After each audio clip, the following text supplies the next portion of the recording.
सबसे पहले तो आप सब आए इसके लिए बहुत बहुत शुक्रिया. I know it takes a lot to take time from your regular routine, busy routine and come and talk about your work. मेरे साथ में तो यही होता है कि if someone asks about my work, suddenly I go blank. अच्छा अब क्या बोलें? So कई बार ये हुआ है कि लोगों ने कहा अच्छा आपने क्या-क्या काम किया है? And then I'm totally blank and then they look at me कि ये सही में कुछ करती है या कुछ नहीं करती? तो I'm sure सबके साथ में ऐसा कुछ हुआ है. एंड यहाँ एक चीज मैं बताना चाहूंगी कि जिस स्टूडियो में हमने ये रिकॉर्ड किया था उसी स्टूडियो में आज पंकज जी, परिग्ना और लोहित बैठे हुए हैं, है ना? जी यस एंड यस हमने सोचा कि सब इकट्ठे करेंगे, सब साथ करेंगे, फिर पता चला कि नहीं, सब अलग अलग करना होगा क्योंकि ये एक ऑनलाइन सेशन है और इसमें अलग अलग रहना ही इसका सेंस ही खत्म हो जाएगा जब तक हम इसको ऑनलाइन इस तरह से ना करें. सो सबसे पहले तो thank you again, thank you Vikrant, thank you Pankaj ji, thank you Parigna, Lohit and thank you very much Amit. इस फिल्म की खास बात ये है कि इसमें ये थिएटर रिलीज फिल्म है, तो इसमें कहने को और करने को हमारे पास में बहुत कुछ था. हमारे साथ 2 एक्टर जुड़े जो वॉइस एक्टर्स हैं, विक्रांत एंड पंकज जी. आप दोनों एक्टर हैं और वॉइस एक्टर हैं, दोनों चीजें करते हैं. साथ में है हमारे साथ लोहित जो रिलेटिवली हम सबके मुकाबले नए हैं, तो वो अपना कुछ अनुभव हमारे साथ शेयर करेंगे क्योंकि आप वॉइस इंडस्ट्री से नए सिरे से जुड़े हैं. आपके क्या अनुभव हैं? परिग्ना और मैं तो बहुत पुराने हैं, एक दूसरे को शायद हम कितने सालों से जानते हैं अब ये कह नहीं सकते, अब ये डबल फिगर में हो गया है. सेम चीज अमित के साथ भी है. यहीं पर हम बूढ़े हो गए ऐसा लग रहा है. हाँ बूढ़े हो गए. तो ये एक डिज्नी फिल्म है और डिज्नी फिल्म की खास बात ये होती है कि डिज्नी की तरफ से भी क्रिएटिव जो एक्टर्स हैं वो हमारे साथ जुड़ते हैं, उनकी मार्केटिंग टीम भी हमारे साथ काम करती है. ये मैं थोड़ा सा बता देती हूँ व्यूअर्स को कि डिज्नी की खासियत ये है कि वहां से भी हमें काफी सहयोग मिलता है उनकी तरफ से, जिसमें हमारे, मैं नाम लेना चाहूंगी, अनिकेत हैं, रवि हैं, राजेश हैं और मार्केटिंग टीम से जो लोग हैं वो भी जुड़ते हैं और हम सब इकट्ठा मिलके स्क्रिप्ट की रीडिंग करते हैं जिसमें हमें कई तरह के इनपुट मिलते हैं. कभी कभी हमें लगता है कि ये चीज सही है, लेकिन वो फिर अपनी राय देते हैं, अपना एक अमित मुस्कुरा रहा है इस बात पे तो उनकी तरफ से कुछ एक राय आती है कि नहीं ये इस तरह से नहीं, इस तरह से कीजिए तो ये ज्यादा मास अपील, लोगों को पसंद आएगा. क्योंकि जब फिल्म थिएटर में उतरती है तो उसके मायने थोड़े अलग होते हैं. इस बारे में अमित कुछ कहना चाहोगे कि जब आप तो ओटीटी के लिए लिख रहे हैं, आप ओरिजिनल शोज लिख रहे हैं, डब्ड शोज लिख रहे हैं, तो और थिएट्रिकल लिख रहे हैं, तो इसके क्या मायने हैं? सबसे पहले थैंक यू सो मच राशि जी एंड दर्पण भाई ये सेशन रखने के लिए, मुझे बुलाने के लिए, है ना. This is the first time I am being a part of you know any panel discussion with India voice fest. राशि जी, आपने पूछा कि कोई भी थिएट्रिकल फिल्म अगर हम लोकलाइज करते हैं और वो रिलीज होती है तो उसकी सबसे बहुत बड़ी रिस्पॉन्सिबिलिटी होती है मेकर्स की, और उसमें सबसे बड़ी रिस्पॉन्सिबिलिटी आती है राइटर की कि कैसे वो, क्योंकि फर्स्ट हैंड सबसे पहले वो फिल्म वो देख रहा है, वो अडेप्ट कर रहा है, और उससे पहले जो उसके प्रोड्यूसर्स हैं, जो ब्रॉडकास्टर्स हैं, जैसे यहाँ पर डिज्नी. तो जैसे यू राइटली सेड कि डिज्नी का जब भी कोई प्रोजेक्ट आता है, पिछले काफ़ी सालों से मैं एसोसिएट हूँ डिज्नी के, काफ़ी प्रोजेक्ट्स लिख रहा हूँ, उनके साथ सबसे अच्छी बात ये होती है कि उन लोगों की तरफ से काफ़ी हेल्प मिलती है in terms of curating that script, है ना, लोकलाइजिंग दैट स्क्रिप्ट. तो मैं अपना पर्सनल एक्सपीरियंस बताता हूँ kingdom of the planet of the app के बारे में कि पहले तो ये एक रनिंग सीरीज है ना, शुरू से आई हुई है. हमने प्लैनेट ऑफ द एप्स देखी थी शुरू में. जो सीजर कैरेक्टर था मेरा one of the favourite character है वो, उसके जो एक्टर है एंडी साकिस जिन्होंने वो किया है, वो मेरे फेवरेट थे. तो जब आशीष जी आपने मुझे कॉल किया फिल्म लिखनी है तो मैं बड़ा एक्साइटेड हो गया कि वाह मजा आएगा फिल्म लिखने में. और क्योंकि ये विजुअल ट्रीट था, डायलॉग्स कम थे इसमें, लेकिन बहुत इंपॉर्टेंट डायलॉग्स थे. जैसे हमने एप को वानर पहले से करते हुए आए हैं, तो हमने we have to keep that वानर थिंग. इसमें मैं बात करूंगा, आपने जो पूछा क्वेश्चन कि कितनी बड़ी रिस्पॉन्सिबिलिटी है ये अडेप्ट करना या जब कोई थिएट्रिकल होता है, क्योंकि उसके व्यूवर्स ज्यादा होते हैं, उसमें स्टेक होल्डर्स का पैसा बहुत ज़्यादा लगा रहता है क्योंकि थिएटर में जानी है, और आजकल क्योंकि लोकलाइजेशन वर्जन काफ़ी अच्छे चल रहे हैं आफ्टर एवेंजर्स, जो अच्छा कलेक्शन कर रहे हैं, तो रिस्पॉन्सिबिलिटी ज़्यादा बढ़ जाती है कि हम उसकी सैंटिटी मेंटेन करते हुए हिंदी में भी वही चीज़ पेश करें, प्रस्तुत करें।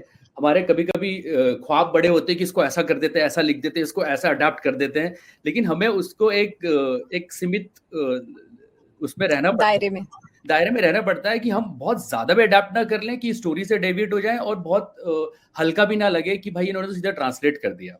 ऐसी इसमें काफ़ी सिचुएशंस थी, जैसे एप्स टुगेदर स्ट्रॉन्गर, ऐसी एक लाइन है, वानर साथ मजबूत हाथ। उसके लिए हमने कितना कॉन्वर्जेशन किया जब हमारा 3-4 दिन का जो रीडिंग सेशन था। हमको बहुत ज़्यादा वो हुआ था, अक्स जो उनका एक टर्म था, जो वो लोग यूज एको बोलते थे इन लोगों को, अपना ह्यूमंस को। तो अक्स लाने के लिए हमने बहुत डिस्कशन किया डिज्नी की टीम के साथ। राष्ट्रीय जी और मैं थे, हमने कितना डिस्कशन किया कि अक्स लाना है, एक वर्ड ऐसा होना चाहिए जो लिप से भी मैच करे, और उसका जो एक थॉट प्रोसेस है, क्योंकि वानर है, वानर में भी 200 साल बाद की कहानी है जहां पर ह्यूमन का अस्तित्व मिट चुका है। वो लोग ह्यूमन को किस तरीके से, किस नजरिए से देख रहे हैं, बोल रहे हैं।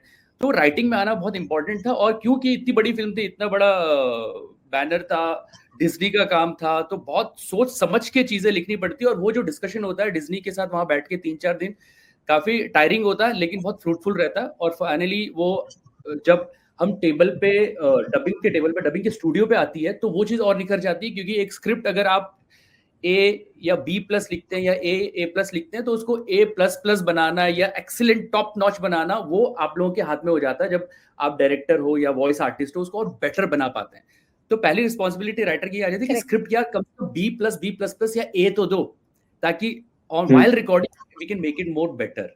तो ये एक रिस्पॉन्सिबिलिटी थी। और वो प्रोसेस जो होता है डिज्नी का साथ स्पेशली, कि हम पहले इतना ब्रेनस्टॉर्म कर लेते हैं कि वो एक अच्छा प्रोडक्ट बन जाता है in terms of writing, in terms of adaptation. क्योंकि अडैप्टेशन बहुत सब्जेक्टिव है। राष्ट्रीय जी उस लाइन को बहुत 10 तरीके से बोल सकती है, मैं 15 तरीके से बोल सकता हूँ, डिज्नी वाले 50 तरीके से बोल सकते हैं, क्योंकि उन्होंने इतना सारा चीजें कर रखा है एज ए राइटर। लेकिन अल्टीमेटली फाइनली फिर डायरेक्शन में जब आता है, तो आपके पास और 1000 तरीके से वॉइस आर्टिस्ट के साथ बोलने के लिए होता है, क्योंकि फाइनली हम देख रहे हैं वाइल्ड परफॉर्मेंस तो इम्प्रोवाइजेशन होती है। बट ये एक बहुत अमेजिंग प्रोसेस रहा मेरे लिए, राष्ट्रीय जी आपके साथ काम करना, इस मूवी पर डिज्नी के साथ काम करना। और मैंने फिल्म देखी, मैंने थिएटर में जाके देखी, और सभी आर्टिस्ट ने, आप सब ने बहुत अमेजिंग काम किया, मजा आया मुझे तो। इनफैक्ट मैंने कल दोबारा देखी, मुझे लगा सेशन करना है तो कुछ थोड़ा सा दोबारा से देख लेता हूँ। बहुत अमेजिंग परफॉर्मेंस। आपने भी दोबारा देखी ये विक्रांत? आपने भी फिल्म दोबारा देखी, आपको याद था या आपको डबिंग प्रोसेस ज्यादा याद आ गया? आपको रियलिटी बताऊं तो जब काफी सब फाइनलाइज हो गया, then in the night I realised that at the end of the day हमारा जो डिस्कशन हो रहा है वो हो तो प्लैनेट ऑफ द एप्स पे रहा है ना। देन आई सडनली रियलाइज्ड तो पूरा भूल चुका हूँ। तो फिर मैंने और बहुत सारा चीजें करनी पड़ी थी। एक तो रात में मैंने फिल्म ऑन की, then I realised it's on Hotstar Disney, तो मेरा सब्सक्रिप्शन खत्म हो गया। I got the subscription, then I started watching it again. आज कि भाई कुछ तो देखो, सुबह discussion. But once I started seeing, मुझे वापस याद आने लगी, पूरी आने लगी एवरीथिंग। हम लोग इतनी फिल्म्स देखते भी हैं और इतनी फिल्म्स करते भी, तो फिर निकल जाता है जहन से। ऑल्सो आजकल ये जो लार्जर देन लाइफ बड़े कैनवास की फिल्म्स आती हैं, काफी कुछ, कई में कहानियां ऐसा लगेगा कि ये तो उसकी है या इसकी है, but this was very very unique, क्योंकि तो सब एप्स और उनकी कहानियां थी। एंड सो हाँ, मैंने दोबारा देखी, then I realise okay yes, इसके बारे में बोलना है तो हाँ, नॉट बैड। अब मतलब अपना एग्जाम है तो आप प्रिपेयर करके आइए एक दिन पहले। करेक्ट। सिलेबस वापस चेक। आप वॉइस एक्टिंग कर रहे थे इसमें, ना कि एक्टिंग, तो इसमें जो आपकी एक कहानी है वो आप वॉइस के जरिए जो आपने सुनाई, एंड इसमें तो अलग ही एक्सपीरियंस होगा ना, बिकॉज ये तो आपने राका का रोल निभाया था इसमें। राका वाज लाइक एक ओरंगुटान और एक एनिमल बेसिकली, तो इसका एक्सपीरियंस अलग होता है ना। इसमें आप अपने आप को गढ़ सकते हैं हिंदी में, द वे जैसे आप लोगों को दिखाना चाहते हैं, ना कि किसी एक्टर की हम नकल कर रहे हैं इसमें। Absolutely. क्योंकि क्या होता है, इस तरीके की जो फिल्म्स हैं, जैसे ये प्लैनेट ऑफ द एप्स या अभी जैसे मुफासा आ रही है, इसमें क्या होता है कि आप अल्टीमेटली एक एनिमेटेड कहें या जो भी कहें, उसको उसके अंदर आपकी वॉइस जाती है। तो इसमें Correct. जितने भी वर्जन्स होते हैं वो सारे ओरिजिनल होते हैं। I mean you can take the English as reference, but वो ओरिजिनल होते हैं। अनलाइक एक मेन स्ट्रीम हॉलीवुड फिल्म अगर उसको आप डब कर रहे हैं, तो eight the end of the day एक नोन व्हाइट या ब्लैक एक्टर बोल रहा है जिसके अंदर से आपकी आवाज निकल रही है। सो एवरीबडी नोस कि हाँ ये तो श्वार्ज़नेगर है, विक्रांत इसमें आवाज दी है।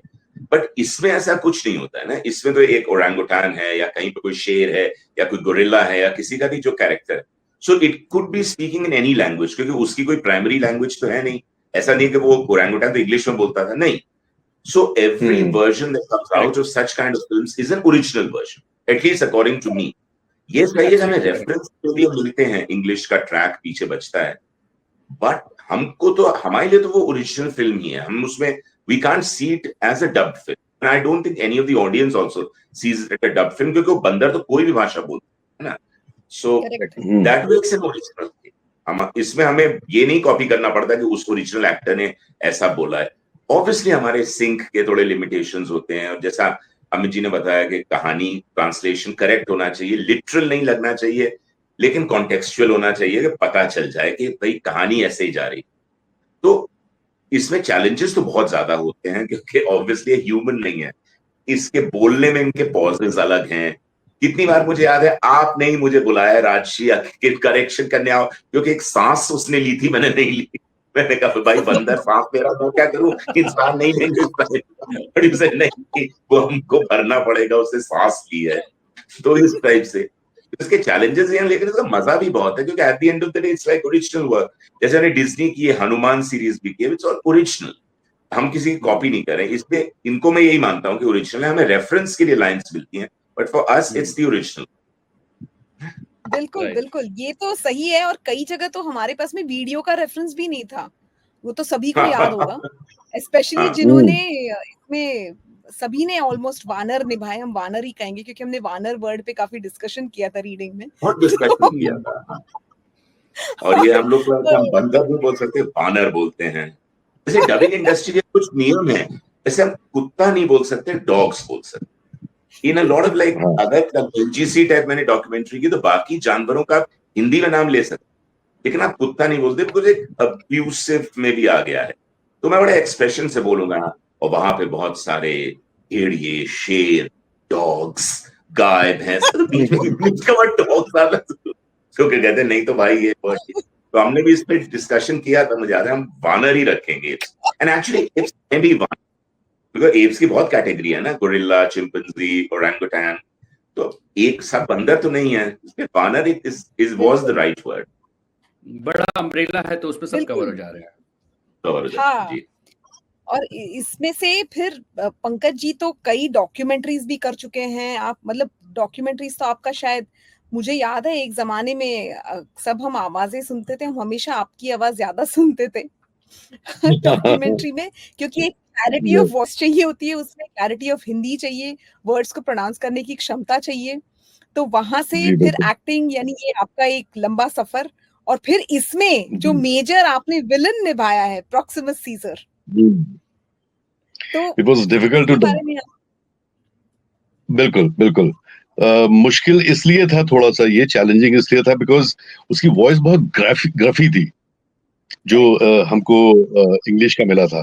पर करने के बाद जब मैंने शुरू किया तो इतना एंजॉय करना मैंने शुरू कर दिया कि फिर वो जो ग्राफिनेस कहें उसको, वो मुझे लगा कि ये नॉर्मल है और ये नेचुरल है इसका।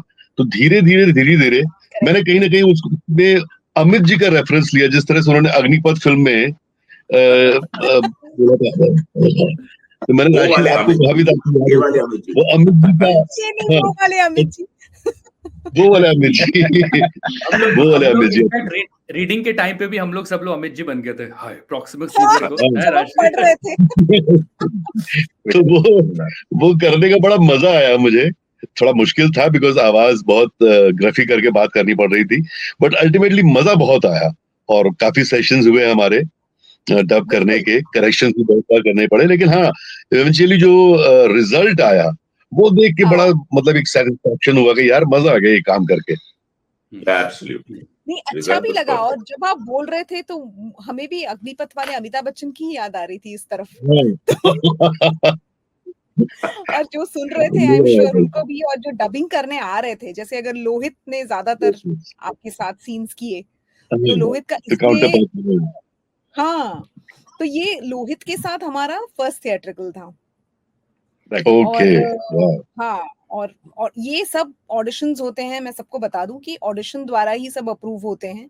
इसमें ओरिजिनल जो टीम होती है कास्टिंग की, और जो डायरेक्टर्स हैं स्पेशली इसके लिए हायर्ड हैं कि वो प्रॉपरली इस वॉइस मैच को अप्रूव करें, एटीट्यूड अप्रूव करें। तो हमारे पास इस तरह के कमेंट आते हैं, क्योंकि कई लोग कहते हैं कि भाई मेरी आवाज बहुत अच्छी है, मुझे वॉइसिंग करनी है।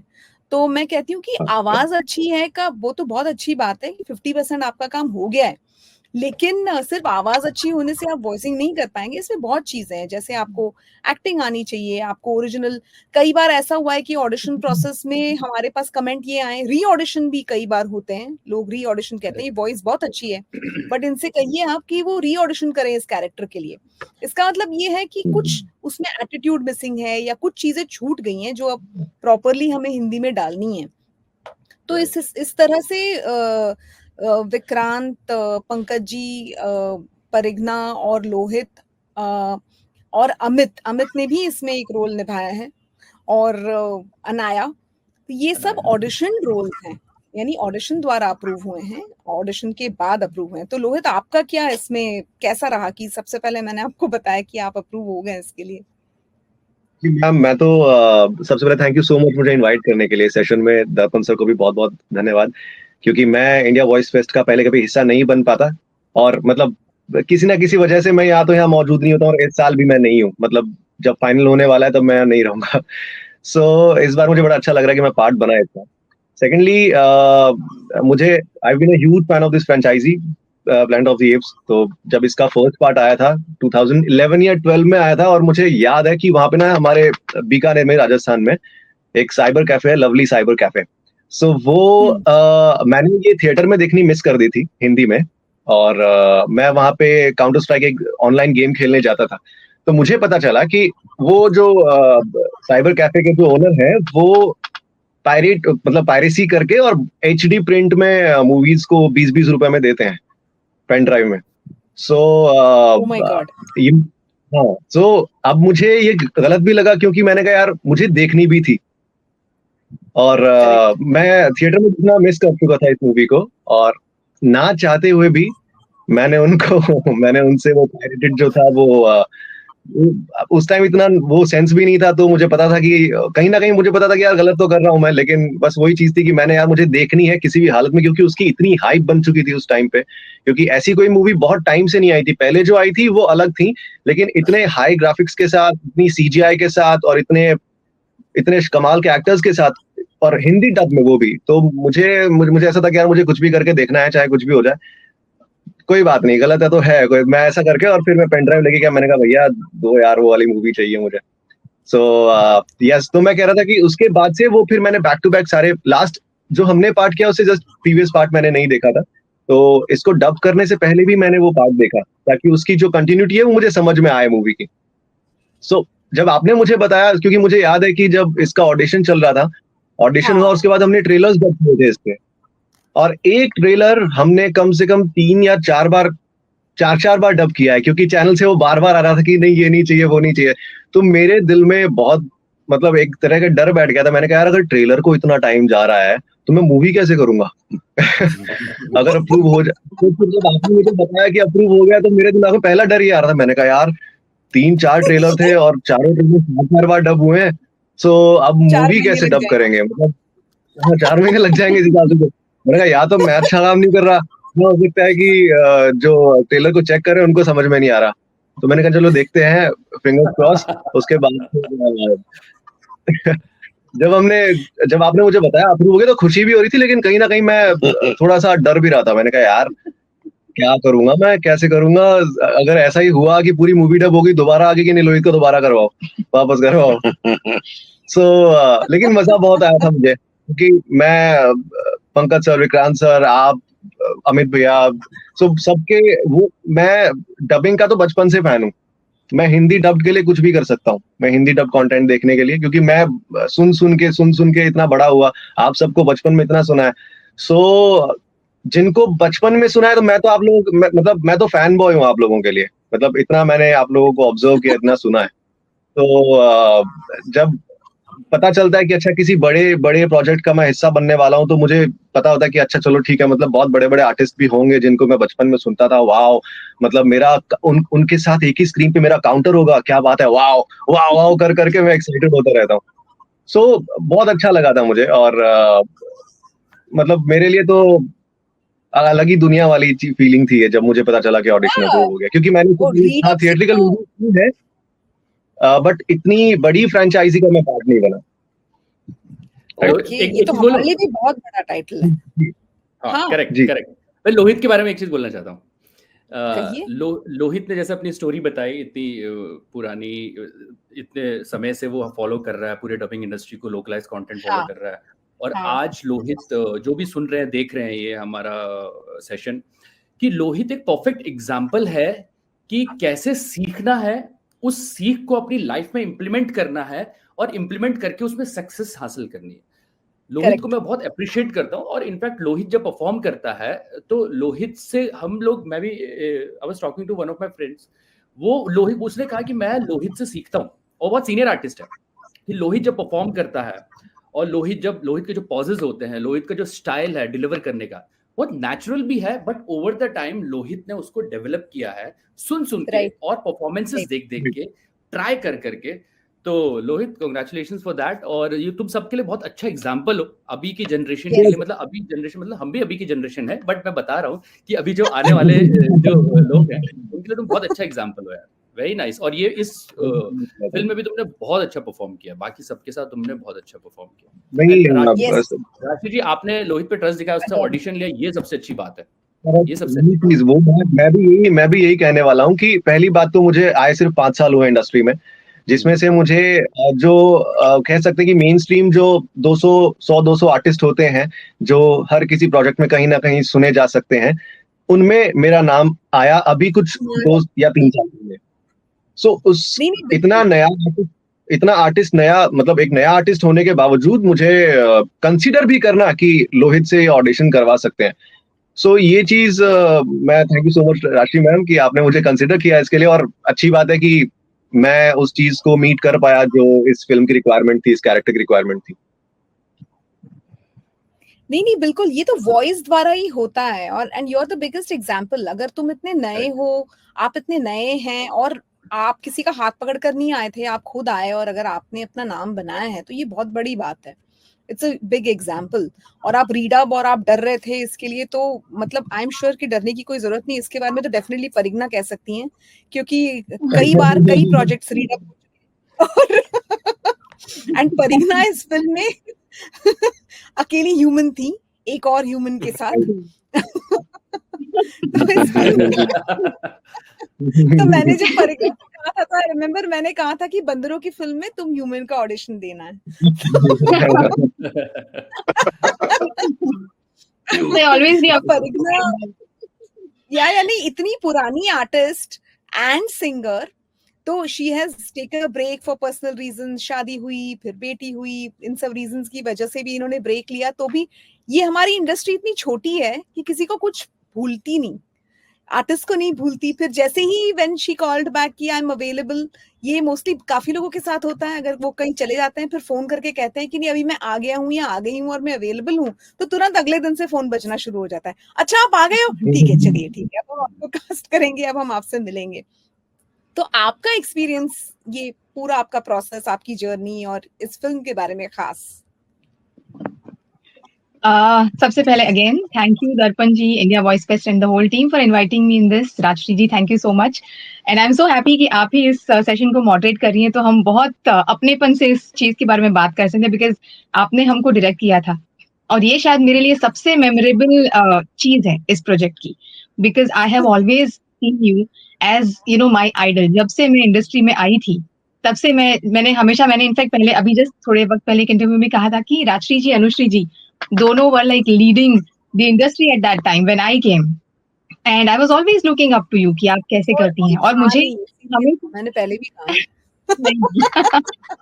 you both are like supremely talented. और मुझे हमेशा से ये कहा गया था कि मेरी आवाज आपसे रिजेंबल करती है, which has been a wonderful compliment for me all my life. Oh तो my God, thank you. We share a character, Hermione. yes, जो कि ओरिजिनल वॉइस आपने की है first and second movie Harry Potter, and then from the third I took over. But I am so glad कि मैं आपके चिन्हों पर चल के उस कैरेक्टर को न्याय दे पाई. So thank you for doing it so well. And और अगर इसकी बात करें इस प्रोजेक्ट की, तो ऑडिशन हुआ, ऑडिशन वेंट प्रीटी वेल. मुझे अच्छा लगा, मुझे मजा आया, मुझे लगा कि हाँ अगर ये हो गया तो करने में मजा आएगा.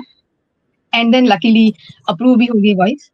आई थिंक जिन्होंने देखी है मूवी वो सब जानते हैं कि ये जो कैरेक्टर था वो पहले से शुरू से डिसीविंग था. मतलब उसका जो ओरिजिनल मोटिव है या जो उसका इंटेंट है वो कहा नहीं गया था. तो वो छुपा छुपा के लेकिन एट द सेम टाइम वो इविल उसके ये इंटेंशंस नहीं है. मतलब जो कैसे जैसे कहते हैं ना कि कोई गलत झूठ बोल रहा है लेकिन वो दुष्ट है, वैसा ये कैरेक्टर नहीं है. She is very loyal and very faithful to what she is doing. तो ये दोनों चीजों को बैलेंस करके उसे अपने परफॉर्मेंस में लाना, क्योंकि there was some amount of stress. आप बिल्कुल खुल के परफॉर्म नहीं कर सकते क्योंकि वो एक सीक्रेट अपने अंदर छुपा के बैठी है. And eight the same time वो पैशन भी इतना है कि एनर्जी जाए तो भी कहाँ जाए. तो there is a lot of restrainment. At the same time there is a lot of उसको इच्छा भी है, वो अपना अपने अंदर का वो जो उसका ये एजेंडा है, जो जॉब जिसके लिए वो आई है उसे पूरा करने के लिए. तो ये परफॉर्मेंस में बहुत ही सटल सा एक एक बैलेंस लाना था जो कि बहुत अच्छी तरह हम कर पाए. आपने मुझे बहुत जगहों पे गाइड किया. And I was so happy कि एज एन आर्टिस्ट, मतलब आपको मैंने हमेशा से एज एन आर्टिस्ट देखा है, और जब आर्टिस्ट आपको डायरेक्ट करते हैं तो उसमें थोड़ा सा there is a little change. Directors are also amazing, but at the same time when an artist is directing you there is something new which they bring. और वो आप मतलब आपको जिस तरह से एक आर्टिस्ट समझ पाता है, मेरे ख्याल से वो मुझे बहुत इस चीज में हेल्प मिली इसके परफॉर्मेंस में. तो I think that was my beautiful experience about the entire movie. I'm so glad.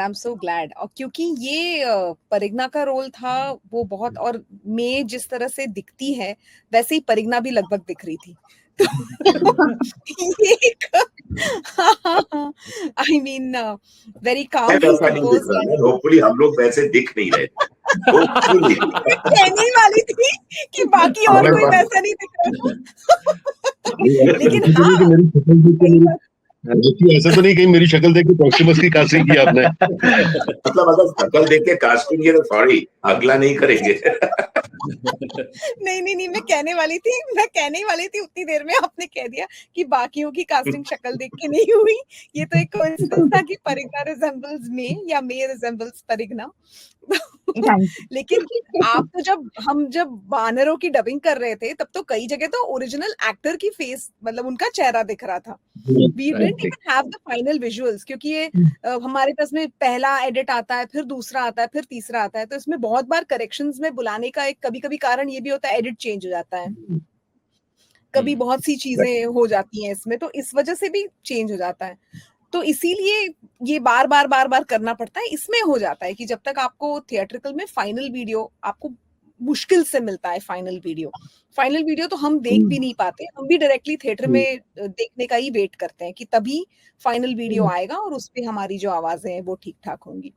तो ये प्रोसेस है. और आप अभी जितने आप एक्टर हैं एंड वॉइस एक्टर हैं विक्रांत, तो बिटवीन द टू आपको क्या फर्क महसूस होता है दोनों में?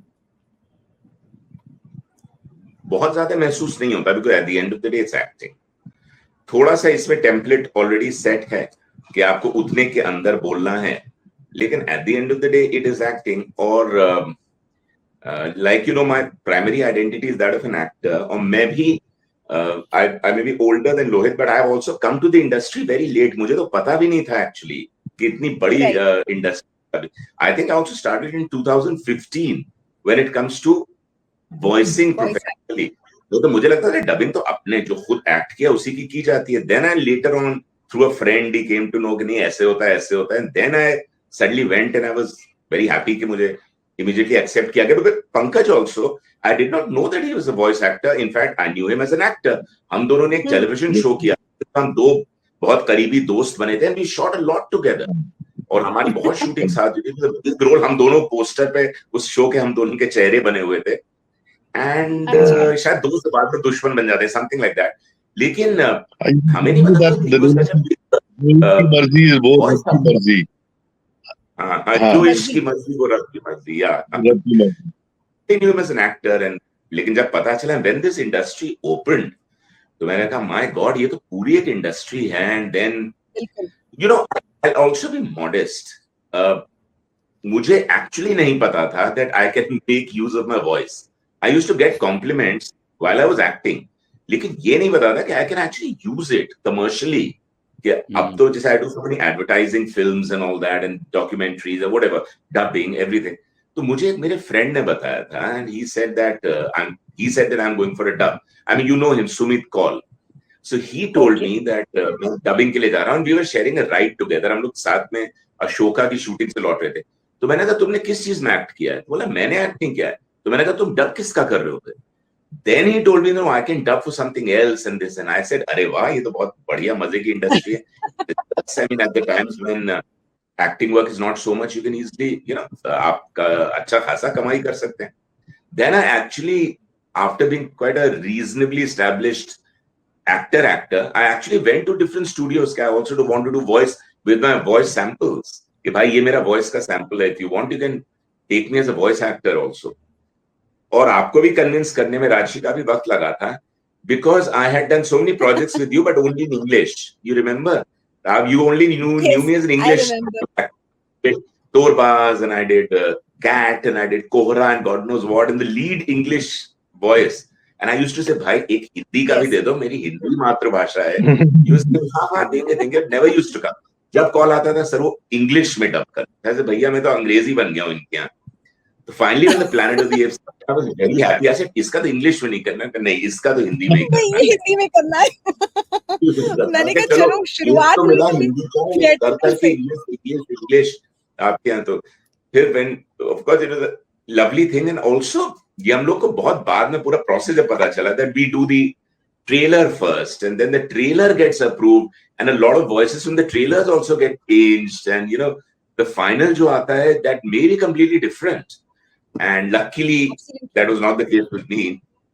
मैं तो ट्रेलर में गया, and if you remember, I was supposed to dub for another character in the trailer. अगर आपको याद हो, and I heard Radha's voice. I said, सुनो, this is my voice. मैं तो इसी का करके जा रहा हूँ. And the research was saying, sir, ma'am ने दूसरे कैरेक्टर के लिए कहा. मैंने कहा वो भी कर देता हूँ. आप प्रॉक्सिमस सीजर के लिए आए थे, और आपने कहा नहीं, प्रॉक्सिमस सीजर नहीं, मैं राका करूंगा. तो heard his voice, उसका जो पहली थी, अब तो तुमने क्या है. मैंने कहा ये तो मैं स्लीप में कर सकता हूँ, मेरी आवाज है. कहाँ से आ रही है? Then I went and I did it. And he says इसी के लिए रखना है. You also said good, you have done both. And then you called me and said हाँ उसी में approve हो गई. I said I could make out यार बिल्कुल. तो but it's such a lovely process. और बड़ा मजा इसलिए आता है क्योंकि like you saying ना, when you do an animated project जिसमें ये इससे क्रिएट किए गए हैं कैरेक्टर्स, बड़ी लिबर्टी मिल जाती है. आप अपना भी काफी खेल सकते हैं. If you have a director like you who allows this thing, I mean, कुछ शो तो बड़े स्ट्रिक्ट होते हैं, बिल्कुल कॉपी करो. लेकिन if you allows that thing, then we do a lot of interesting things on our own. जैसे कल मैं जब देख भी रहा था घर पे, तो a friend of mine was asking, ये जो इसकी वानर की साउंड्स हैं, जैसे कुछ ऐसे, ये भी तुमने ही निकाली? मैंने कहा ऑफ कोर्स, ये भी हो रहे हैं ऐसे कुछ करके हटता है यहाँ से, हमको ही निकालनी पड़ी भाई. ये तो मास्टर ही यूज नहीं की थी, हमारी अपनी है. वो भी रीटेक्स के साथ. बहुत रीटेक्स के साथ भाई. उसके भी रीटेक लिए. क्रॉप ऐसा नहीं है उसका, तो है तो बाप रे बाप. मैंने कहा करेक्ट. ये भी लोहित का एक बहुत बड़ा डर था कि ये आवाजें भी हमें करनी है. ये जो मैंने लिटरली जब जो उनके जो फाइटिंग सीन्स थे या फिर जो उछल कूद वाले हैं, तो वो ऐसा कर रहे हैं, मैं बोल रहा करना है. क्योंकि बेसिकली उन्होंने जो यूज किया इंग्लिश में, वो असल में चिंपैंजीज का यूज किया, मतलब वो इंसानों ने नहीं रिकॉर्ड किया जो भी था बंदरों को, लेकिन हम तो इंसान हैं, हम क्या क्या मैच कर लेंगे। पहली बात तो हम बंदर के लिप मैच कर रहे हैं, हम इंसान के जनरली हम इंसानों के लिप मैच करते हैं। तो लाइव एनिमेशन में यही सबसे बड़ा चैलेंज था कि यार चलो ठीक है, डब तो फिर भी हमने कर लिया, उसकी वॉइस को हमने मेंटेन करके रखा है पूरी मूवी में, 4-5 सिटिंग जितनी भी हुई है, तो ये रहता है कि नहीं फर्स्ट सिटिंग में जैसा था वैसा ही अभी 5वीं सिटिंग में होना चाहिए, जब तक मूवी खत्म नहीं हो जाती। और फिर अलग अलग सबसे बड़ी प्रॉब्लम ये है कि वोकैबुलरी बहुत छोटी है उनकी, क्योंकि वो वानर है, तो वो अपनी बात एक्सप्लेन करेंगे तो 4 वर्ड में करेंगे। इंग्लिश में तो उन्होंने कर दिया, हिंदी में कैसे करना है अमित भैया ने किया, उसके बाद उसको परफॉर्म कैसे करना है वो हमने किया। अब उसमें भी ये है कि वो इमोशन भी, क्योंकि उनके पॉजेस बड़े ऑकवर्ड होते हैं ना, इंग्लिश में तो उसने एकदम एक्यूरेट जगह पे पॉज दिया है, बट हिंदी में वो पॉज ऐसी ऑकवर्ड जगह पे है कि उसको कैसे तो फिर मैम डायरेक्ट कर रही हैं, बता रही हैं कि नहीं, फिर कुछ तोड़ मरोड़ना भी पड़ रहा है उसको, क्योंकि स्क्रिप्ट को भी इतनी बार आप लोगों ने सिटिंग हुई थी स्क्रिप्ट के बारे में, तो आधी 80% चीजें तो वैसे ही सॉर्ट हो चुकी थी, लेकिन फिर जब डब करे तो राइट जी करेक्ट। इसी बात को सॉरी आफ्टर मैं जो प्रॉक्सिमस का डायलॉग था राष्ट्रीय जी, इवोल्यूशन, उसमें कितना इवोल्यूशन को उससे पहले हमने बोल दिया था Vikas Chakra, then we again said it in English to match the lip, और विकास चक्र हमने पहले ही डाल दिया था पहली वाली लाइन में, है ना सर? आप जब रिकॉर्ड कर रहे होंगे आपको वो पंकज जी की उसने एंड में इवोल्यूशन का जिक्र किया, but we have already mentioned विकास चक्र इन प्रीवियस लाइन, वो क्या कहते हैं ना, इवोल्यूशन। तो ये काफी चैलेंजेस थे, आई एम श्योर कि डबिंग के दौरान भी वो चैलेंजेस रहे होंगे, लेकिन राइटिंग में राशि जी हमने काफी दिमाग फोड़ा था, नहीं बिल्कुल उस वक्त तो काफी दिमाग खपाया और किया जी। I'll add one thing, hats off to the director and the writer कि हमारी सारी मुश्किलें जो थी, क्योंकि डबिंग में ना मेन जो काम होता है वो राइटर का होता है, और खास तौर पे इंग्लिश टू हिंदी जब हम कर रहे होते हैं, तो बिकॉज इंग्लिश में कई चीजें जो है बहुत लिमिटेड वर्ड्स में एक्सप्रेस हो जाती हैं, लेकिन हिंदी में उसी चीज को एक्सप्रेस करने में ज्यादा वर्ड्स लगते हैं। अगर आप ज्यादा वर्ड्स लगा रहे हैं तो फिर वो सिंक चला जाएगा, तो वो राइटर के ऊपर बहुत ज्यादा डिपेंड करता है कि मीटर में भी हो और मतलब भी पूरा निकल कर बाहर आए। क्योंकि बात चल रही है, I would also like to add, कर रहे थे तो अक्स के लिए हमें पता है, हम क्योंकि अक्स एग्जैक्टली वो मीनिंग एग्जैक्टली जो चाहिए था वो शायद उसमें नहीं आ रहा था, हमें ऐसे लग रहा था पहले, तो हमने वो तो वो वर्ड एकदम परफेक्ट था, लेकिन वी कुडंट यूज इट क्योंकि वो लिप पे मैच नहीं कर रहा था, बिल्कुल बहुत बड़ा वर्ड था। तो ऐसी ऐसी कुछ लिमिटेशंस भी आती हैं जिन्हें फॉलो करना ही पड़ता है। आपके हाथ में ये नहीं होती कि आप कोई अच्छा वर्ड और लगा सके, आपको you certain things you have to compromise, there are limitations at times. हां, but hats off again as to the writer and the director कि इतना अच्छे से उसको बिठाया है कि वो बिल्कुल वैसे ही लग रहा है जैसे एकदम नेचुरल। नहीं, हम ये डिस्कस करते हैं राइटिंग टेबल पे, लेकिन जब आर्टिस्ट के साथ हम डबिंग करते हैं तो कभी कभी आर्टिस्ट की तरफ से भी अच्छे सजेशन आते हैं, जैसे आप लोग भी कुछ अच्छे सजेशन देते हैं कि नहीं इसको ऐसे करते हैं, इसको ये करते हैं, तब फिर हम यानी ऐसा होता है कि फिर राइटर को टेक्स्ट करते हैं कि अरे आर्टिस्ट की तरफ से ये सजेशन आया। फिर कभी कभी याद आता है कि तब अगर इसमें तो ऐसा शायद नहीं हुआ कि मैंने अमित को कुछ टेक्स्ट किया हो, लेकिन होता है अक्सर कि कुछ ये सजेशन आया है तो क्या हम इसे यूज कर सकते हैं, इसको ये कर सकते हैं।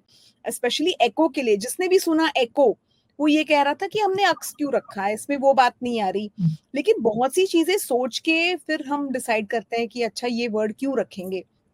और आउटपुट में जब सुना मूवी को थिएटर में, तब वो अक्स बिल्कुल भी अजीब नहीं लगा, वो बड़ा स्मूथ जा रहा था और मीनिंग भी समझ में आ रहा था, क्योंकि मैं अपने दोस्तों को लेके गया था दिखाने के लिए, और वो बड़े टिपिकल जजमेंटल दोस्त है मेरे, जो कि डब्स को बड़ा वैसा देखते हैं कि भाई तूने ऐसा नहीं किया, तूने वैसा नहीं किया, लेकिन वो लोग साइलेंट थे कंप्लीटली, पूरी मूवी चुपचाप ऐसे देख रहे थे। वाह यार, मतलब उनको कहीं तो कुछ बोलने का मौका भी नहीं मिला कि यार नहीं ये ऐसा नहीं होना चाहिए था वैसा, जबकि एक तो बंदा इंग्लिश में देख भी चुका था पहले मूवी को 3D में, फिर मैं उसको हिंदी में ले गया, और उसने वो ऐसा भी नहीं कि बीच में उसने बोला कि यार देख तो रखी है मैं चला लूं, नहीं, प्रैक्टिकली अगर बात करें तो एक मूवी को एक जस्ट नेक्स्ट डे हम दोबारा नहीं देख सकते, बट उसने इंग्लिश में देख ली थी, लेकिन फिर भी उसने पूरी मूवी दोबारा हिंदी में देखी है, और वो बाहर निकल के बोला मान गए यार, मजा आ गया यार। तो मैंने कहा चलो ठीक है, ये कॉम्प्लीमेंट ऑनेस्ट है, क्योंकि ये वो लोग हैं जो दोस्त अपने वो होते हैं जो कमी भी होगी तो मुंह पे बोलेंगे, वो फॉर्मेलिटी नहीं करेंगे। गंदा भी लगेगा तो मुंह पे बोलेंगे, अच्छा भी लगेगा तो तारीफ करेंगे। तो मैंने कहा चलो अच्छा है, मतलब जो हमें डर लग रहा था जिस चीज का, वो नहीं, वो चीज मिट गई है पूरी तरह से। बड़ा कंप्लीट आउटपुट बहुत अच्छा था उसका। हाँ, क्योंकि जब हम डब कर रहे हैं तो हमें नहीं समझ आता ना कि क्या अच्छा लगेगा, क्या नहीं अच्छा लगेगा।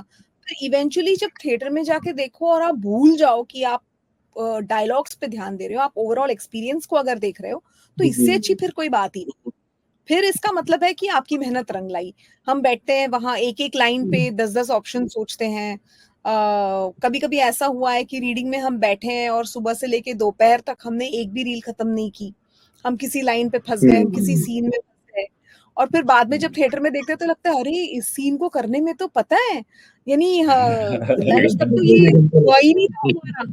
और जब डबिंग में बैठते हैं तो ऐसा लगता है अरे अच्छा ये तो डब हो गया फटाफट, यानी इसमें हमने इतनी मेहनत की। और कभी-कभी किसी सीन पे हमने मेहनत नहीं की तो फिर डबिंग में वहां अटक जाते हैं कि अरे नहीं ये नहीं बैठ रहा, वो नहीं, क्योंकि हर चीज तो राइटिंग में अमित कर नहीं सकते, हर चीज पॉज बैठाना, हर चीज। कुछ आर्टिस्ट की भी, जैसे अगर पंकज जी डायलॉग बोलेंगे तो वो अलग स्पीड में होगा, विक्रांत अगर बोलेंगे तो वो अलग स्पीड में होगा उनके, फिर लोहित अगर उसको परफॉर्म करेंगे तो अलग तरीके से। तो आर्टिस्ट का भी तो कुछ अपना होता है इसमें। तो बिल्कुल होता है। हर चीज का अपना, यानी अपनापन। अब अगर हम यहाँ पे बात भी कर रहे हैं तो हम अपने अपने जो हम एक a piece of us is now being left behind। मैं ये तो ये कहूंगी हर कॉन्वर्सेशन में ये होता है। Yes, that is the चीज मैं thing और ऐड with करें, जैसे विक्रांत भाई ने कहा था अपनी एक्टिंग करियर के बाद उन्होंने काफी लेट शुरू किया वॉइसिंग।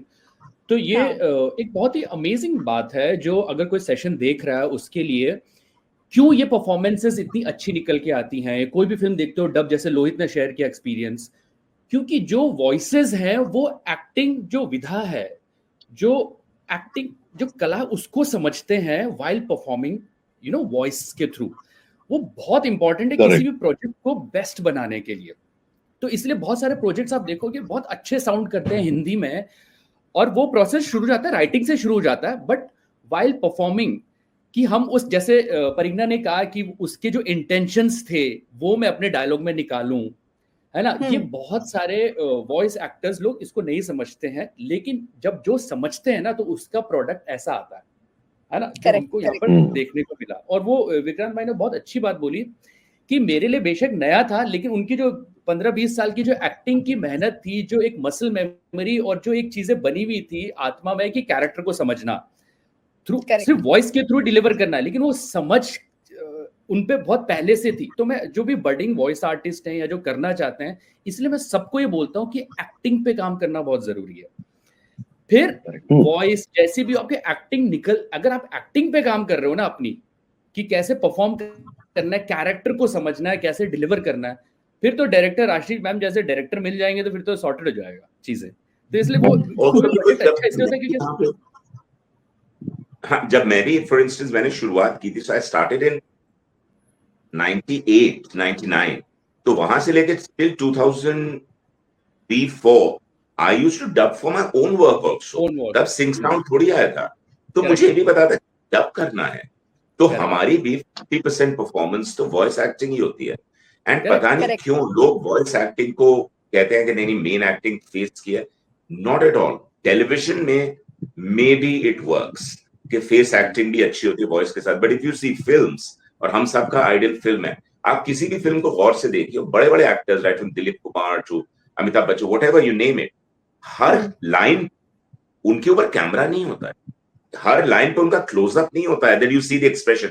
वो डायलॉग बोल रहे हैं, चलते चलते जा रहे हैं, बोल रहे हैं, लॉन्ग शॉट में लगा हुआ अमिताभ बच्चन बोल रहे हैं खुश तो बहुत हो गए तुम। You are actually liking his performance because of the voice acting that he's doing. कितनी फिल्म में तो इतना डार्क वो सीन होता है शूट, सिर्फ आवाज हल्के से आ रही है। It is just the voice acting that you hear in films. Close up वगैरह बहुत कम लगते हैं जिसमें आप टोटल एक्सप्रेशंस देखें। फिल्म्स में अक्सर मूवमेंट में है, जा रहे हैं, ये कर रहे हैं, वो तो voice acting is in films 100%, 50% voice है, 50% आपके expression. There are a lot of actors who have very good facial expressions, but the voice is so dull कि उनकी एक्टिंग ही निकल के नहीं आती है। और कितने लोग होते हैं फेस बूढ़ून भी है, बट अगर आपने वॉइसिंग अच्छी, आप वॉइस एक्सप्रेशन से बोला, आपकी इंटोनेशन सही है, देन आपको लगता है कि बहुत बढ़िया एक्टिंग कर रहे हैं, स्पेशली इन फिल्म्स। तो वो तो मुझे मेरे लिए बिल्कुल ही बहुत इजी चीज थी कि मैंने अपनी फिल्म में डब किया हुआ था, सो मुझे सिंक में प्रॉब्लम नहीं थी, वो तो आ ही जाती थी। इट्स जस्ट दैट किसी और ने पहले किया हुआ है, so it was easy, but it was acting at the end of the day. तो टोटल एक्टिंग वर्क है, you are voice actor, you are not just acting there. और भले हमारे लिए तो जब हम तीनों यहाँ पे डिफरेंट नस्ल के बंदर भी बने हुए थे ना, ये जब मुझे बताया था, Lohit was a chimpanzee, I am an orangutan and Pankaj is a gorilla. Yes मैं कहता वाला कोई चिंपैंजी है, ओरंगुटान मदद करता है गोरिल्ला के खिलाफ। ऐसे अरे बड़ा वर्क किया गया इसके। सो हम चारों अलग नस्ल के बैठे हैं, एक ह्यूमन, एक चिंपैंजी, एक ओरंगुटान और एक गोरिल्ला बैठे हैं। और जब आपने कहा ना ये क्लोजअप कम लगते हैं, वॉइस आती है वगैरह, तो जब हम फिल्म देखते हैं, जब हमारे पास डब नहीं आती है, हम यही देखते हैं कितना क्लोजअप है, कितने डायलॉग लिप पे हैं, कितने ऑफ में हैं, मतलब डबिंग के नजरिए से हम यही देखते हैं। तो जैसे पंकज जी तो डेफिनेटली समझते होंगे। बिल्कुल। जैसे थिएट्रिकल मैंने कहा कि मैंने हमेशा कहा सर आपके तो सारे क्लोज ही लगे हुए हैं और आपके सारे लिप पे डायलॉग हैं, मोस्टली बहुत कम है जो आप ऑफ में कुछ बोल रहे हैं, सारे सामने के शॉट ही लगे हुए हैं। तो वो समझ गए कि अच्छा आप डबिंग में, यानी कि ऑफ में जब डायलॉग रहते हैं थोड़ी सी लिबर्टी मिल जाती है कि आप उसको अलग तरीके से भी परफॉर्म कर सकते हैं, या सिंक थोड़ा बहुत 19-20 हो तो भी एक बार को चल जाता है। लेकिन जब सारे डायलॉग लिप्स पे है सामने ऑन फेस, तो फिर थोड़ा सा मुश्किल रहता है, लेकिन मजा भी उसी में ज्यादा आता है। अच्छा, एक और चीज मैं बडिंग आर्टिस्ट के लिए बताना चाहूंगा कि कई आर्टिस्ट मुझे भी मिलते हैं जो बनना चाहते हैं, वॉइस एक्टर बनना चाहते हैं। सर मेरी आवाज उतनी भारी नहीं है, मेरी आवाज उतनी बेस नहीं, मैं क्या प्रैक्टिस करूं, घड़े के अंदर मुंह डाल के भी मैं करता हूँ, और ये वो बहुत तरीके की चीजें बताते हैं। मैं मिशन से कहता हूँ कि ऐसा कुछ नहीं है, घड़े के अंदर मुंह डालना, घड़े के बाहर करना, ऐसा कुछ भी नहीं है। वॉइस सारी ही की सारी अच्छी होती है, आपको परफॉर्मेंस आनी चाहिए, क्योंकि एक हम आम जिंदगी को देखकर ही फिल्में बनती हैं। और तो जरूरी नहीं है कि सारे लोग जो हैं, हर आदमी सबकी भारी आवाज है या सबकी एक टाइप की आवाज है, किसी की थोड़ी पतली, किसी की थोड़ी मोटी, किसी की थोड़ी ग्राफी। कैरेक्टर्स हर तरह के होते हैं, तो I think they should keep this thing in mind कि their voice is also very good, only thing is they have to perform. Correct, तो वो उनको सीखना ज्यादा जरूरी है। करेक्ट। और ये चीज हम हमारे बहुत सारे पुराने आर्टिस्ट हैं जिनको हमने सुना, जैसे विराज अडब, जिनको मतलब इतने हीरो के ऊपर हमने वॉइस सुनी है, बचपन में इतना ऑब्जर्व किया है।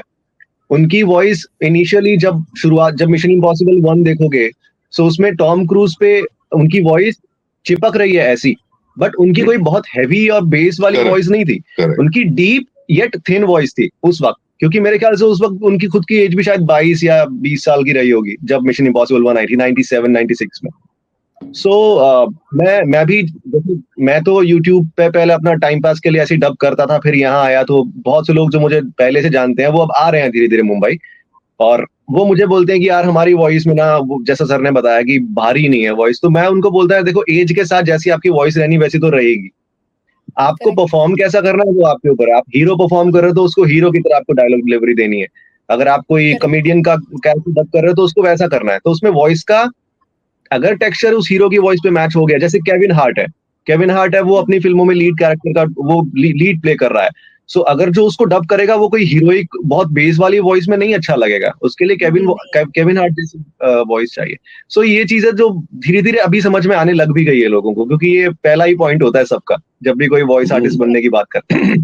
आपको तो बहुत लोग पूछते होंगे क्योंकि आप खुद एक मिसाल हैं कि कैसे किया। मिसाल तो नहीं, मैं तो खुद डर जाता हूँ मैम, एक्चुअली मैं बता रहा हूँ। बहुत सारे एक्चुअली क्या है कि वो थोड़ा सा फेम गेम के अंदर फंस गए हैं, कुछ न्यू कमर्स जो आना चाहते हैं इंडस्ट्री में, जो कुछ लोग हैं जिन्होंने पढ़ाई छोड़ दी है अपनी, और वो बोल रहे हैं कि हमको डबिंग। तो मैं वो जब मुझे बोलते हैं कि हमने आपको देख के हम इंस्पायर हुए हैं, मैंने बोला भाई मैं पढ़ाई तो नहीं छोड़ी थी, पहली बात मेरी शादी हुई थी 26 साल का हो गया था, उसके बाद में मुंबई में आया था, मैं पढ़ाई नहीं छोड़ी थी मैंने। और दूसरी बात, मैं बचपन से तुम दो अभी वो क्या है कि अभी बहुत सारे वॉइस आर्टिस्ट जैसे सोशल मीडिया हो गया तो इनकी वजह से फेसेस सामने आ गए हैं, बहुत पॉपुलर हो गए हैं वॉइस आर्टिस्ट, तो उनको देख के उनको ऐसा लगता है कि हम भी ऐसे फेमस हो सकते हैं, तो उनके मन में, क्योंकि एक्टर बन के फेमस होने से उनको आसान लगता है डबिंग करके फेमस होना, उनको ऐसा लगता है। करेक्ट। सो मैं उनको बोलता हूँ, मैं बचपन से देख रहा हूँ, मैं बचपन से ऑब्जर्व कर रहा हूँ, तब जाके मैंने थोड़ा बहुत करना शुरू किया और मैं यहाँ पे आया।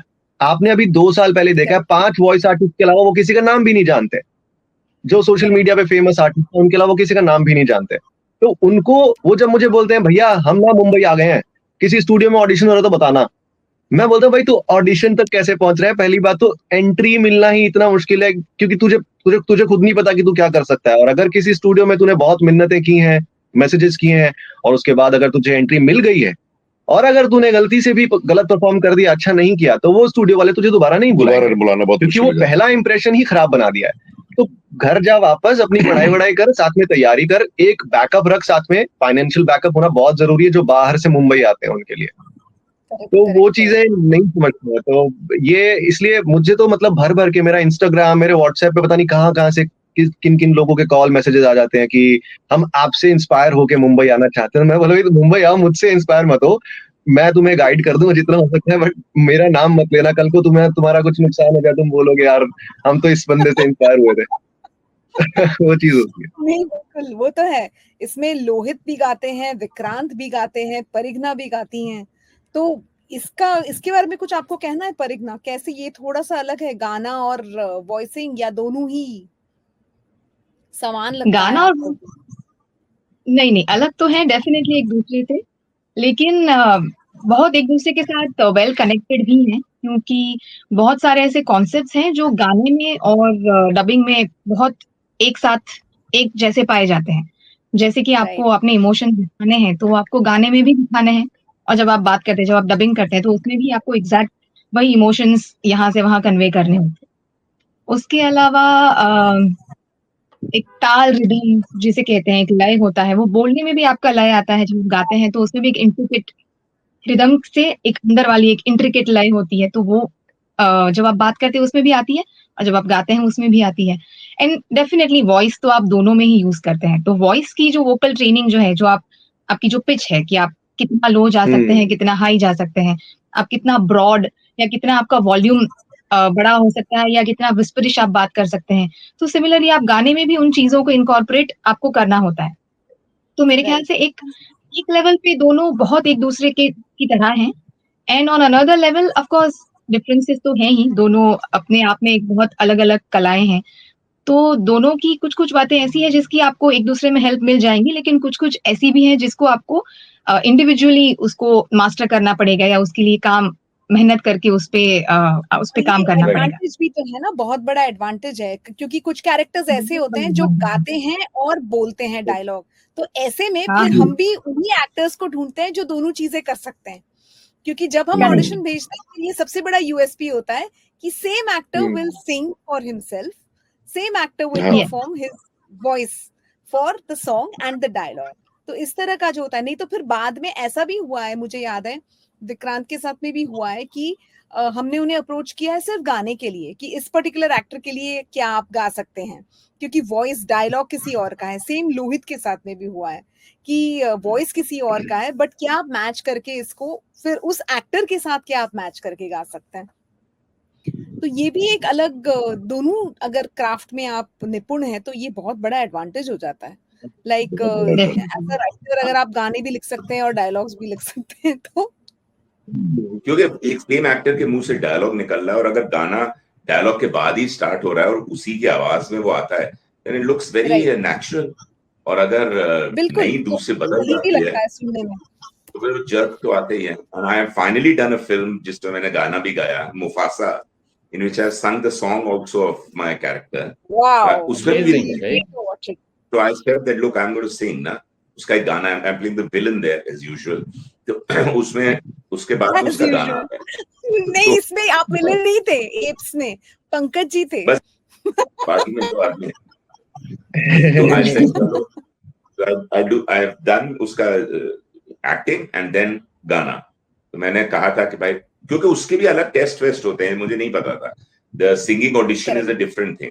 आई विल सिंग एज वेल, मैं तो गा सकता हूँ, यूज मी ओनली ना। तो वो मैंने फाइनली, अब देखें थिएटर में कैसा लगता है वो। और क्योंकि जैसा कि हम लोग बात कर रहे थे, even in voice acting different kinds of voice acting ना, आप कई जगह आपको अपनी एक्टिंग दिखानी होती है, जैसे कि आप फिल्म एक्टिंग कर रहे हैं, लेकिन हम लोग तो बहुत काम करते हैं, audio books is a completely different genre, narration is a completely genre, advertising is a completely different genre. तो आप even as a voice actor you have to do multiple things, बहुत ओवर ड्रामेटिक कहीं नहीं कर सकते, कहीं पे आपको डेफिनेटली फ्लैट कंसिस्टेंट बोलना है without much expressions. Documentary voice अलग होती है, फिल्म वॉइस अलग होती है, एड वॉइस अलग होती है, and if you doing everything तो आपको वहां भी समय और परिस्थिति के साथ अपनी आवाज बदलनी पड़ती है। जस्ट लाइक फिल्म एक्टिंग में भी, if you acting for TV it's a different medium, if you acting for film it's a different medium, if you acting for stage different medium, तो आप अलग अलग तरीके से अडेप्ट करते रहते हैं ना। तो यहाँ पे भी इट्स सिमिलर, मुझे तो इसीलिए कोई डिफरेंस ही नहीं लगता when I go for a voice thing. Eight the end of the day it's the same craft of performing, आप माइक के सामने करो या कैमरे के सामने करो, इट्स जस्ट परफॉर्मेंस। बिल्कुल, और जैसे चाहे वो डॉक्यूमेंट्री हो या हाँ, उन्होंने जैसे कहा कि आपको अलग-अलग जैसे आप ऑडियो बुक कर रहे हैं या आप अगर सिर्फ डॉक्यूमेंट्री कर रहे हैं, तो बिल्कुल अलग तरह की आपकी वॉइस होनी चाहिए। इसीलिए दिस इज़ अनदर रीज़न कि हर एक आवाज़ अच्छी आवाज़ है।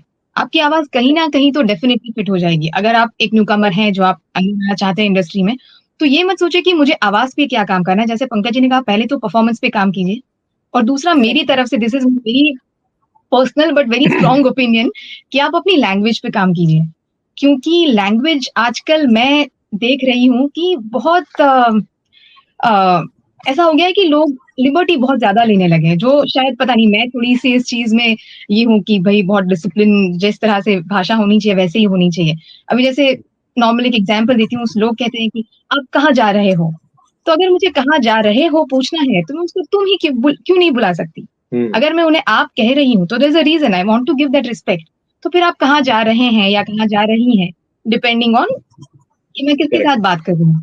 तो ये आप कहाँ हिंदी जा का रहे हो बड़ा बहुत फन है, हो गया है। ये हिंदी और हिंदी भाषा का बड़ा फन है, ये रिस्पेक्ट देना भी और नहीं भी देना है। पता नहीं फ्रेंड पीछे का जोन रीज़न है करके पता रिस्पेक्ट नहीं, देना है। लेकिन मुझे बहुत खटकता है। और फिर वो सारे उर्दू वर्ड भी जब आते हैं, अभी जैसे उर्दू तो नहीं, हिंदी में भी अब फिर से क्यों? फिर से बोलिए ना। तो ये कुछ-कुछ चीज़ें हैं जो मैं this is my special request to everybody who wants to be in the industry and who is already in the industry कि थोड़ा-सा लैंग्वेज पे, प्रोनंसिएशन पे काम करिए, तो वो एक बहुत बड़ा एक एडवांटेज आपके पास हो जाएगा। और प्रॉपर हिंदी समझना बहुत जरूरी है। जैसे ये बता रही थी फिर, या आप कहाँ जा रही हैं, कहाँ जा रहे हैं, तो एक हर प्रदेश की ना अपनी एक भाषा होती है। जैसे दिल्ली में तुमने ये काम करा के नहीं करा, तो वो हमारी जो इंडस्ट्री है जहाँ के हम लोग सही भाषा का प्रयोग करते हैं, तो आपने वो काम किया या नहीं किया, ये समझना बहुत जरूरी है कि प्रॉपर हिंदी क्या है। मैंने ये किया हूँ, मैंने अभी रिसेंटली भी मैंने कुछ एक प्रोग्राम्स देखे जिसमें जो एक्टर्स हैं जैसे बिग बॉस वगैरह, मैंने ये काम किया हूँ। मैं सोचता हूँ यार कौन सी हिंदी है भाई, मैंने ये काम किया हूँ। तो ये आपको समझना बहुत जरूरी है अगर आप इस लाइन में हैं, क्योंकि डायरेक्टर की मदद मिलती है, राइटर की मदद मिलती है, लेकिन आपके अंदर भी वो समझ होनी बहुत जरूरी है कि प्रॉपर हिंदी क्या है, जिसको हम हिंदुस्तानी कहते हैं। करेक्ट, तो वो समझना बहुत जरूरी है। अभी नए लोग भी इतने आ गए हैं। करेक्ट, सॉरी, नहीं मैंने कहा कि इस तरह के कैरेक्टर्स तो लिखे जाते हैं। अमित कैन एक्सप्लेन कि कभी-कभी हम जब लिखते हैं तो हम सोचते हैं इसको यार वैसा वाला बना देते हैं जो किया हूँ बोलता है, जो करा है वो। तो उस रीजन का या उस लहजे को इनकॉर्पोरेट करने के लिए, और जैसे हम एक्टिंग में भी करते हैं कि भाई अब कैरेक्टर दिल्ली का है तो अच्छा वो ऐसे बात कर भाई तू कहाँ जा रहा है, चल गेड़ी मार के आते हैं, तो वो कुछ वर्ड्स हम लोग इनकॉर्पोरेट करते हैं उसमें। That is intentional. हाँ, दैट्स इंटेंशनल। लेकिन अगर नॉर्मल एक हम पुरानी फिल्में देखें तो उसमें बहुत हिंदी अच्छी बहुत काफी अच्छी होती थी। आजकल की फिल्म्स में भी काफी मैंने देखा है कि वो हिंदी के साथ लिबर्टी ले लेते हैं कि चले ऐसा बोल देते वैसा बोल देते, प्रॉपर जो हीरो होता है वो भी। But I think they should take care of proper, because हम लोग या जो दूसरे नॉर्मल आम लोग हैं वो देखते हैं कि यार उस फिल्म में उसने ऐसा बोला था तो यही सही होगा। बिल्कुल सर, बहुत अच्छी बात बोली आपने, क्योंकि ये ना एज ए कंटेंट लोकलाइजेशन जो हम अभी हाँ पर एक पॉइंट रखूं जो सर ने बोली ना कि वो उस फिल्म में देखा और हम उससे सीखते हैं, है ना, क्योंकि समाज सोसाइटी क्योंकि एंटरटेनमेंट या कोई फिल्म या कोई सीरियल एक आईना होता है ना। और जब हम कंटेंट लोकलाइज कर रहे हैं तो हमारे अंदर, हमारे ऊपर बहुत बड़ी जिम्मेदारी है ये, एक ट्रेंड सेट करना, एक माहौल सेट करना। तो बहुत सारा कंटेंट ऐसा बनता है जिसमें बिल्कुल गलत तरीके से चीजें बोली जाती हैं, हिंदी को ट्विस्ट कर दिया जाता है, बट वो इंटेंशनल है तो ठीक है। बट कोई इंटेंशनल नहीं होता, उनको उनका ज्ञान या उनको उन्होंने कराया ही ऐसा चीज है। तो ये बहुत अच्छी बात है कि भैया हमारे ऊपर बहुत बड़ी जिम्मेदारी है ये, बीइंग ए कंटेंट लोकलाइजेशन जो हमारा है, हम लोग उस प्रोसेस को लीड कर रहे हैं या उसको हम सबके सामने रख रहे हैं। तो भाषा का बिल्कुल ज्ञान होना जरूरी है, और फाइनल प्रोडक्ट में तो तुम कम से कम ऐसा चीज मत करो, और उसका ज्ञान लेके आओ, B it director, B it voice artist, B it writer, क्योंकि लोकलाइजेशन एक बहुत बड़ा इम्पैक्ट छोड़ता है पूरी सोसाइटी पे।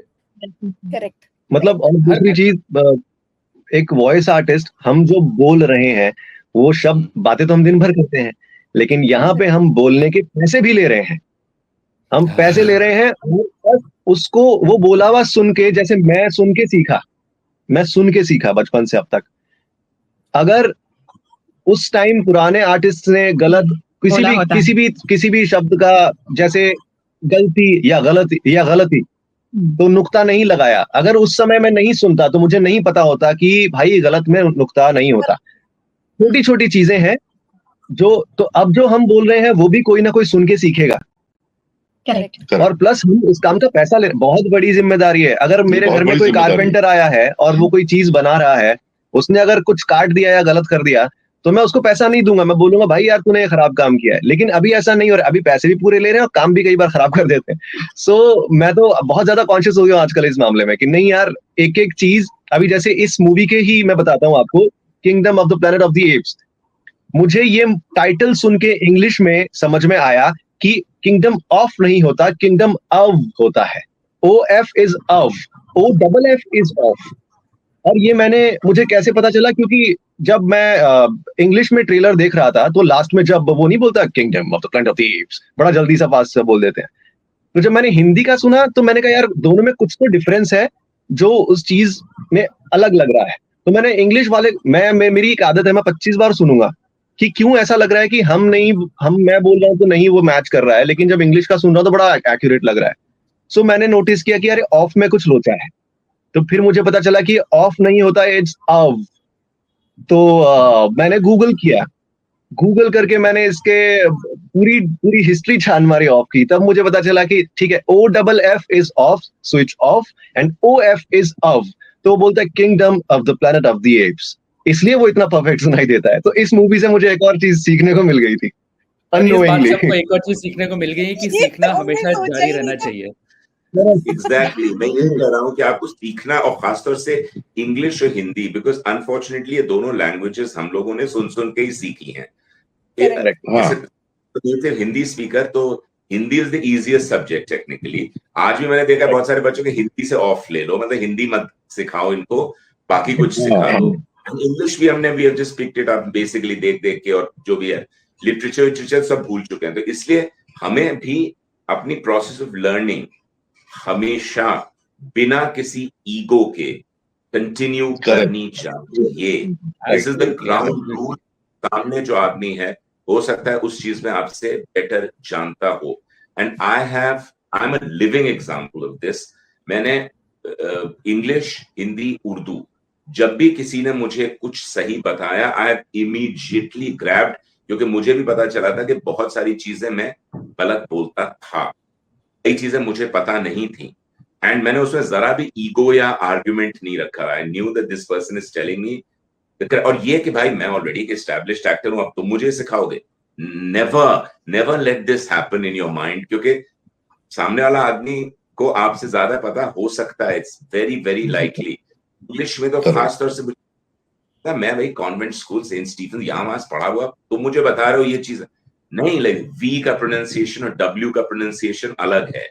This actually came to in a simple word. You can't say continue अगर मुझे बोलना है तो ड पे उसके स्ट्रेस आता है। It's continue, it's continue। अब ये बहुत छोटी माइनर चीजें हैं, लेकिन ये मुझे भी, मैं बता रहा हूँ, शायद 20-25 साल तक नहीं पता थी। उसके बाद when I started learning and hearing it, no, intonation on the word can be wrong, You have to say word and not word. It's not a Word, V correct. sound, it's a W sound. Ditto is the case with Hindi. Pa, safalta, not safalta. You know, phir, और not phir. और अल- कुछ लोग तो उर्दू के चक्कर में हर चीज में नुक्ता लगा देते हैं भाई। गुलाबी रंग नहीं होता, इतना भी उर्दू मत सीखो। वो हाँ। गुलाबी उसमें नुक्ता नहीं है, हर चीज में काला रंग मेरा नहीं एक है, वो तो दोस्त है, लाल है। हाँ। मेरा तो एक आपको दोस्त भी करते रहना। और जब कोई आपको समझा, पकड़ लो उस चीज को। If it's correct, just watch it and use it in your next thing. हो सकता है आप गलत बोल रहे हो, इट्स वेरी लाइकली। लर्निंग और एजुकेशन की कोई एज नहीं होती है, जिससे मिल रहा है ज्ञान। Very well said Vikrant. Pankaj, आप क्या कह रहे हैं? हाँ। मैं ये कह रहा था कि जिस तरह से मैंने भी थोड़ी देर पहले जिक्र किया कि हिंदुस्तानी, तो जो मेरी नॉलेज है हिंदुस्तानी में हिंदी, इंग्लिश और उर्दू, ये तीनों का समावेश है। तो ये तीनों लैंग्वेजेस अगर आपकी उस पे पकड़ होगी तो आपको बहुत ज्यादा मदद मिलेगी। हमारे टाइम पे मैं क्या करता था कि जैसे कोई उर्दू का बोर्ड मुझे समझ में नहीं आ रहा है, कोई लफ्ज जो है समझ में नहीं आ रहा, मैं देखता था कौन कोई मौलवी साहब है या कोई ऐसे है, तो उनको पकड़ता था कि साहब ये बताइए इसका कैसा प्रोनाउंसिएशन, इसका तलफ्फुज क्या है। आजकल के लोगों के पास बहुत सारी सहूलतें हैं, जैसे गूगल है, हर चीज मुहैया है। हमारे टाइम पे वो सब नहीं था, उसके बावजूद हम लोगों ने सीखने की कोशिश की क्योंकि हम सीखना चाहते थे। आजकल आप लोगों को हर जगह से मदद मिल जाएगी, तो आप लोग ये 3 लैंग्वेजेस की नॉलेज जरूर लें, वो बहुत जरूरी है अगर आप इस इंडस्ट्री में काम करना चाहते हैं। तो सारी चीजें ये नहीं कि हम जाके सीख लेंगे, वो एटीट्यूड रखना सही नहीं है। आप अपनी तरफ से जितने भी आप सीख सके सीख ले, बाकी तो सीखने की कोई लिमिट नहीं होती, कोई उम्र नहीं होती, कोई हद नहीं होती। और ओवरऑल मेरा तो ये मानना है कि आप चाहे इस इंडस्ट्री में हैं या चाहे कहीं कोई भी आप काम कर रहे हैं, लेकिन एक जो अप्रोच है कि चलते हैं यार, ठीक है ना, ये अप्रोच नहीं होना चाहिए। Never settle for mediocrity, always try to do the best that you can. मैं ये नहीं कहती कि आप परफेक्शन को ये कर दीजिए, क्योंकि परफेक्शन जैसी कोई चीज नहीं होती, यू कैन ऑलवेज इम्प्रूव। लेकिन जितना आप अच्छा कर सकते हैं with all the knowledge that you have and all the resources that you have, उन्हें यूज कीजिए। अभी इट इज टू इजी, मेरे घर में उर्दू की डिक्शनरी है बचपन से, तो हम उसमें जाके देखते थे। जबकि अब आप गूगल करो, आपको उसमें तुरंत फोन पे आपको पता चल जाए। It is so easy to find out what is correct. तो why not invest that effort और कुछ अच्छा। Absolutely. In fact I think Vikrant ने ये जो last में कहा है, I think that can be a great way to sum up this conversation, that one should not stop learning. And towards the end, you were talking about the V's and the W's, like they say that you bite the V and you kiss the W. So ऐसे तो कई उदाहरण हैं, और रोजमर्रा की जिंदगी में हम कई बार हमारे मिसप्रोनाउंस करते हैं वर्ड्स को. I think it's a great attitude, Vikrant, like you rightly said, and Pankaj also added to that it's very important to keep the student in you alive. And what's beautiful about this session today is that while it started off as a discussion about the dubbing of the movie Kingdom of the Planet of the Apes, but as we went through the conversation, it turned out to be a beautiful masterclass on voice acting, and all of you with different experience level. We have someone like Lohit, who's a very young guy. You have a long way to go. You're a very bright young boy. And you have someone like Pankaj, who has been around since a much longer time. Rajshri, again, has been performing as an artist since he was a child.